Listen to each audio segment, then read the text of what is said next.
Hello வணக்கம். இது உங்கள் சிவி ஜோன் சொல்லணும். எப்படி இருக்கீங்க? இப்போ பார்த்தீங்கன்னா நம்ம கனி, அரோரா, சபரி இவங்களாம் வந்துட்டு விஜய் பார்வதி இல்லாத நேரங்கள் தானே அவங்க எப்பயுமே காசிப் பேசுவாங்க. பட் ஓகே, இல்லாத நேரங்களில் ரொம்ப ஓவராக வந்து பேசிகிட்டு இருக்காங்க. எதை பற்றினா திவ்யாவோட அப்பாவும் அம்மாவும் விஜய் பார்வதி கலாய்த்த விஷயங்களை பற்றி சோகமாக பேசலை, கலாய்ச்சி பேசிகிட்டு இருக்காங்க. அது என்னென்னு பார்க்கலாம். அதுக்கு முன்னாடி பார்க்குற எல்லாருமே நம்மளோட சேனலை சப்ஸ்கிரைப் பண்ணிட்டு பாருங்கள், லைக் பண்ணுங்கள், கமெண்ட் பண்ணுங்கள், ஷேர் பண்ணுங்கள். இப்போ வாங்க அந்த வீடியோக்குள்ளே போகலாம். ஸோ அரோரா என்ன சொல்கிறாங்கன்னா, அவங்க அம்மாவோட ஃபேஸ், திவ்யாவோட அம்மா ஃபேஸ் மாறிடுச்சு. நான் என்னமோ நினச்சேன், ஒரு வேளை வந்து விஜய் பார்வதிக்கிட்ட சண்டை போட்டுருவாங்களோ அப்படின்ற மாதிரி தோணுச்சு அப்படின்றாங்க. அது கனி வந்துட்டு என்ன இருந்தாலும் அவள் ஒரு பொண்ணு அப்படின்னு இவளுக்கே இப்போ அவங்க பேசின விஷயங்கள்லாம் வந்துட்டு பாசிட்டிவாக திரும்ப கூட வாய்ப்பு இருக்குது. சண்டை போட்டது, அந்த சண்டையால் அந்த பொண்ணு வருத்தப்பட்டுச்சு, அதெல்லாம் இல்லை. இதுவே அவன் அந்த பொண்ணுக்கு வந்து மக்கள்கிட்ட வந்து பாசிட்டிவ் அமைஞ்சிருச்சுன்னா அப்படின்ற மாதிரி அவங்களுக்கு ஒரு இயக்கம். அதுக்கப்புறமா வந்துட்டு ஐயோ நம்ம இப்படி பண்ணிட்டோமேன்னு தெரிஞ்சு அவள் கோச்சிக்க போகிறான் அப்படின்னு சொல்லிட்டு இப்போ பேசிகிட்டு இருக்கும்போது நம்ம வேறு இப்படி கலாய்க்கிறோமே, அது அவங்களுக்கு தெரிஞ்சால் என்ன பண்ணுறதுன்னா உடனே இந்த அம்மா யார் அரோரா கோச்சிட்டு போகிறாங்க. நீங்கள் எதுக்கு அது ஓவராக யோசிக்கிறீங்க? அதெல்லாம் வந்துட்டு அதே மாதிரி இனிமேல் வந்து அவளோட டாஸ்க் அவ்வளோதாங்க கனி. அவங்க ஏன்னா அவங்கள பற்றி நமக்கு எல்லாமே தெரிஞ்சு போச்சு.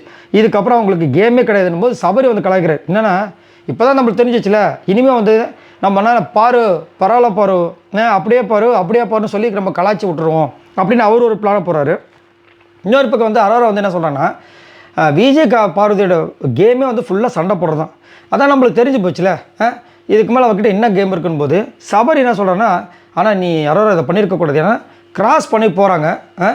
அப்போ வந்து நீ டப்புன்னு இன்றைக்கி அப்பா திவ்யா அப்பா பேசுறது ரொம்ப ஹாப்பியாக இருந்துச்சுன்னு சொல்கிறேன், அது கொஞ்சம் ஹர்ட் ஆகிறதுக்கு வாய்ப்பு இல்லையா அப்படிங்கும்போது நான் வந்து வெறும் விஜய் பார்வதி கலாச்சாரம் மட்டும் சொல்லுங்கள், நான் மொத்தமாக அவங்க அப்பா சொன்னது தான் நான் சொன்னேன்னு சொல்லிட்டு அப்படியே ஒரு அந்தர் பில்ட் அடிக்கிறாங்க. அதுக்கப்புறம் பார்த்தீங்கன்னா அப்படியே அந்த கான்வர்சேஷன் முடியுது. இன்னொரு பக்கம் வந்து சுபிக்ஷா கிட்ட பார்வதி வந்துட்டு எனக்கு ரொம்ப கஷ்டமாக இருக்குது, என்னென்னமோ எனக்கு மண்டையில் தோணுது, ஒன்றுமே புரியல அப்படின்னு சொல்லி ஃபீல் பண்ணுற விஷயங்கள் வருது.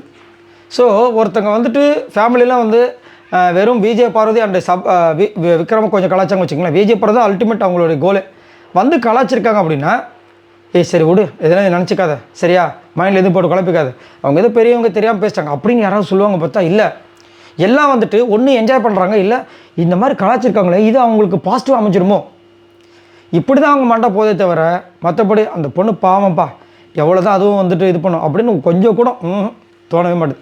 சரி, இதை பற்றி உங்களோட கருத்துக்களை சொல்லுங்கள். பாய் நண்பர்களே.